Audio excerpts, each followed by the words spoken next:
The reason why we wanted to call this press conference today is to raise serious concerns about the fact, about the discussion that is currently going on in the Parliament, that us as MEPs, our staff members, and the staff that is working for the Parliament will not be able to enter, apparently soon, the premises unless they have a green certificate. And this is raising a lot of concerns to many of us as MEPs, to many of our staff members, and to many of the workers that are working for the European Parliament. So I'm here today with my colleagues. On my left is our colleague Christine Anderson from Germany.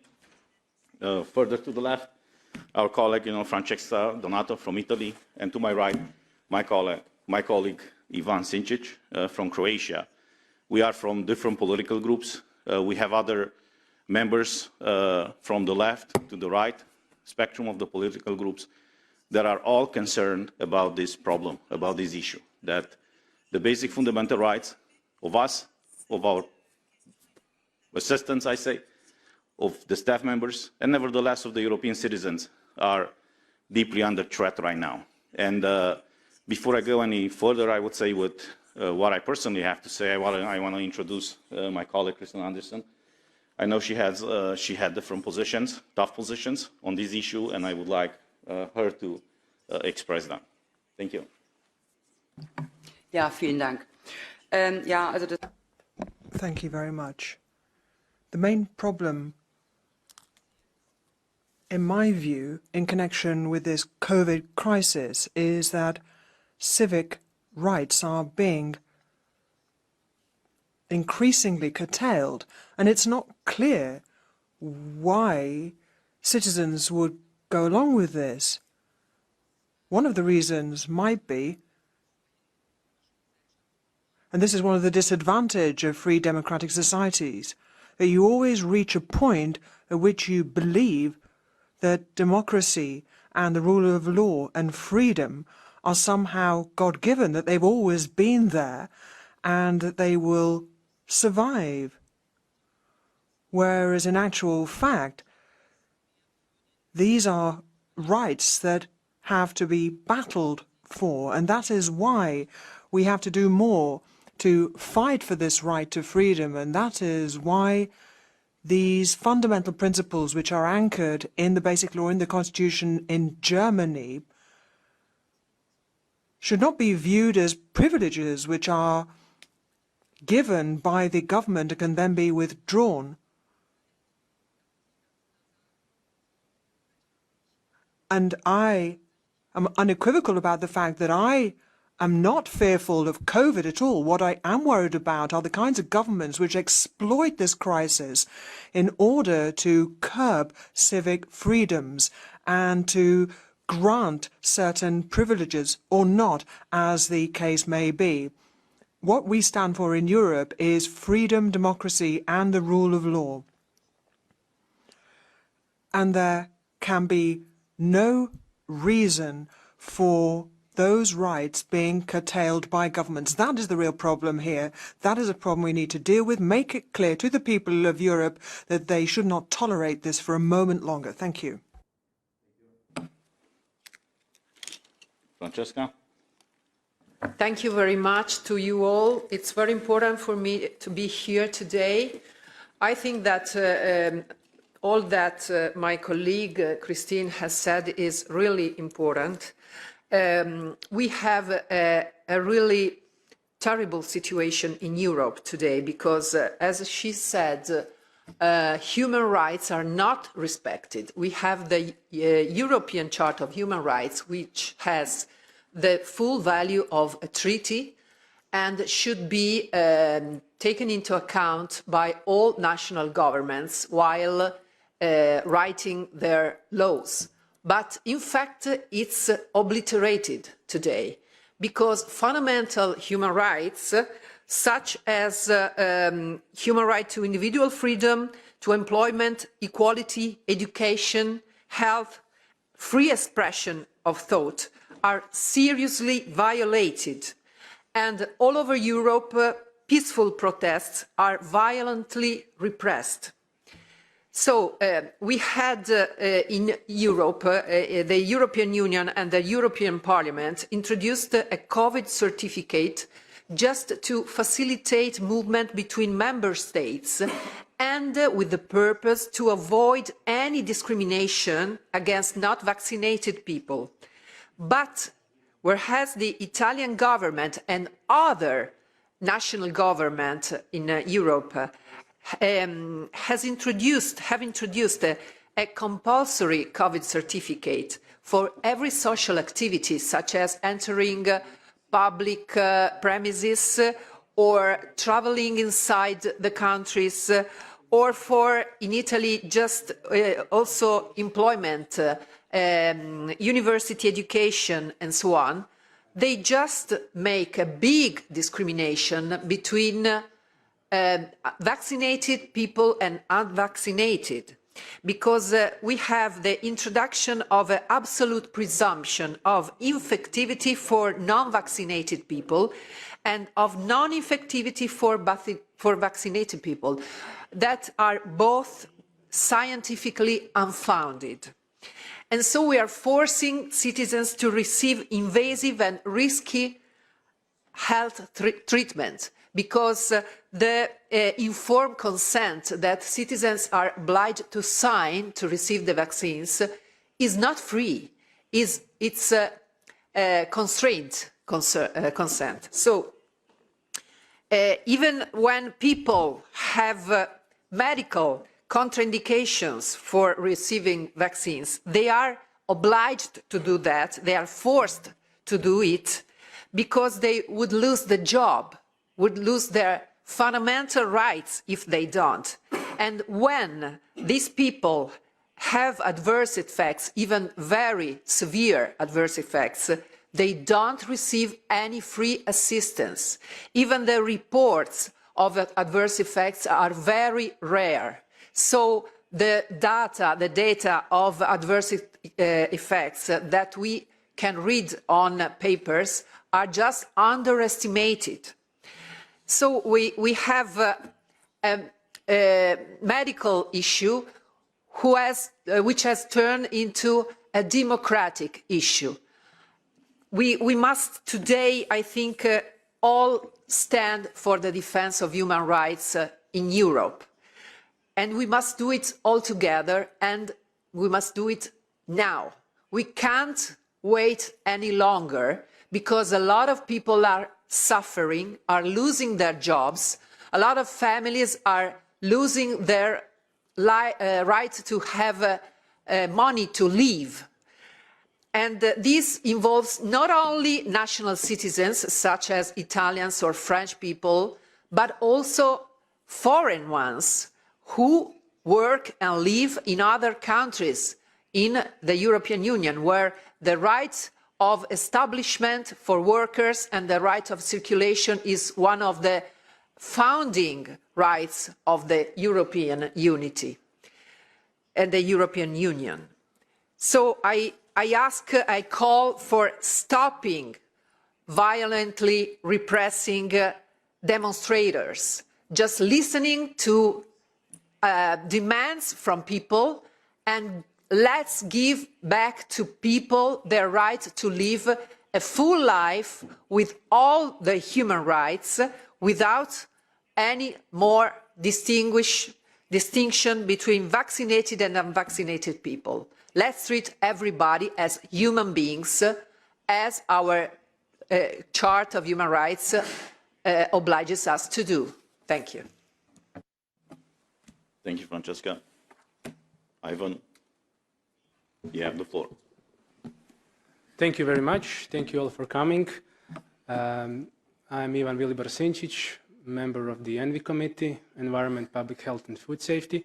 And all of these documents about managing COVID crisis went through our committee. I can freely say that.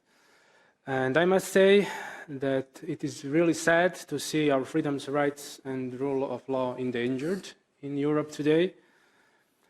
Unfortunately, in some countries, you cannot keep your job without a digital green certificate. You cannot enter a public building without DGC. You cannot enter a shop without a DGC. We are facing now On the contrary, more and more evidence in practice and more scientific research and evidence that people carrying DGC can indeed infect other people. DGC is a license to spread and infect. Unfortunately, DGC gives a false sense of security. DGC is completely illogical, it's non-scientific, and it must be abandoned. I fully support the staff of the European Parliament in their positions, the positions of non-discrimination, non-segregation, the freedom to come to the workplace. This is their workplace, along with us, the MEPs. The implementation of proportional and adequate sanitary measures, the vaccine not being compulsory. 100% teleworking offered for vulnerable staff, free and informed consent, as my colleague said, which are prescribed with various international documents from Oviedo Convention, Nuremberg Code, resolutions of Council of Europe. We have Council of Europe right there, a few meters from this Parliament building. Free and informed consent, a right which belongs to individual freedoms to decide whether or not to say yes or no to a medical act of any kind, medical treatment of any kind. A message to the staff is simple. You're not alone, and fight for your rights, and we are fighting along with you. Thank you. Thank you, Ivan. I want to quote something precisely from the regulation that was voted a few months ago that imposed all across Europe this green certificate. The paragraph 46 of that regulation states the following, and I quote, "This regulation respects the fundamental rights and observes the principles recognized in particular by the Charter of Fundamental Rights, including the right to respect for private life and family life, the right to the protection of personal data, the right to equality before the law and non-discrimination, the right to free movement, and the right to an effective remedy. Member States should comply with the Charter when implementing this regulation." This is what we was stated in this regulation, and this is what we was voted, and what was agreed out of the trialogue. Well, if we look now, a few months after this green certificate was imposed in the European Union, we see exactly the opposite. All these rights that allegedly were supposed to be protected by this regulation are actually violated right now. People cannot work anymore, and they live under the threat of losing their jobs and their livelihoods if they are not having this certificate. I have a colleague here from Italy. We have about 1 million and a few 100,000 Romanians in Italy, many more Polish, many more Bulgarians and other people from Eastern Europe. They are all citizens of this European Union with equal rights. I have to tell you that in the past few weeks, I'm bombarded with petitions from people in Italy, from people in France, from people in Spain, concerned that they will be losing their jobs if they don't have this green certificate. The problem is many of these people already had COVID-19. They have proof that they have the antibodies, the natural antibodies, and nobody cares. They are forced to do or to be exposed, for example, or to take a medical product that for various reasons, they don't want to take it. If they don't do it, they will lose their jobs. So our concern is this the type of European Union that we want to build, that we want to accept? Is this the European Union, as it is stated in the Treaty of the European Union, that this union is a space of freedom? Do we still have that freedom anymore or not? So we were some of the people, I would say, that raised these concerns during the debates in the plenary when this green certificate was debated. At that point, our voice was in a minority, and it's proven by the votes. The problem now is more and more people in Europe are affected by the decision made even by this House. You've seen the protests in Italy and in many other countries. Unbelievably, I'm coming from a former communist country. We haven't had a protest for liberty since the fall of communism. Out of the blue, we see people now in Romania, and we've seen, interestingly enough, in Spain, in Italy, and in many other countries, fighting for freedom, for liberty. They're not fighting for higher pensions, for higher salaries, or for any of these other rights. They simply fight for the basic human right of being free. to decide implicitly what they want to do with their body. So this issue was raised by us, is proven by the records of the parliament. Now it's affecting a lot of people, a lot of our citizens. Now the problem is that it's affecting all of us here. And it's threatening the parliamentarian democracy even of this house. Because if we will not be allowed to enter this house, unless we have a green certificate, we will not be able to do our job here. But along with us, it's our assistants and our staff members. I have to tell you that us and many others of us were contacted anonymously, or off the record, I would say, by many of the staff members who are deeply concerned. People that work for this house for decades. They have a family, they have mortgages, credits in banks. And now they live with this threat that sooner than later, if they don't have this green certificate, they will be losing their job. But they haven't done anything wrong. This is the absurd situation. Many of them already went through this insane illness that killed so many people. They have proof that they developed a natural immunity. And for some reason, unknown reason, illogical reason, non-medically proven reason, they will be faced with losing their jobs unless they have a green certificate. It is not fair to them. It is not fair to the citizens of this union. And it's not fair to all of us. We were elected here to represent our citizens. We have our assistants, who are helping us to serve our citizens. But nevertheless, there are thousands of people working for the parliament, for the commission, for the council. Without them, we will not be able to do our jobs. They are the unknown people that are actually carrying everything that we do here and everything that we have here. And just this stress to come to work every day, to be threatened, to be afraid that you might lose your job because you don't have a certificate that is not certifying anything. Because clearly if you're vaccinated, you can get COVID and you can spread the virus. I mean, it's proven already. And if you have a negative test, that is just proving that at the moment when you got the test, you were negative. But it doesn't mean when you leave the office or the testing place, you might not get infected and infect other people. Interestingly enough, in the parliament, and this is the absurd situation, we all agree that if you have proven of natural immunity, you should be allowed to travel free. They removed that from the regulation.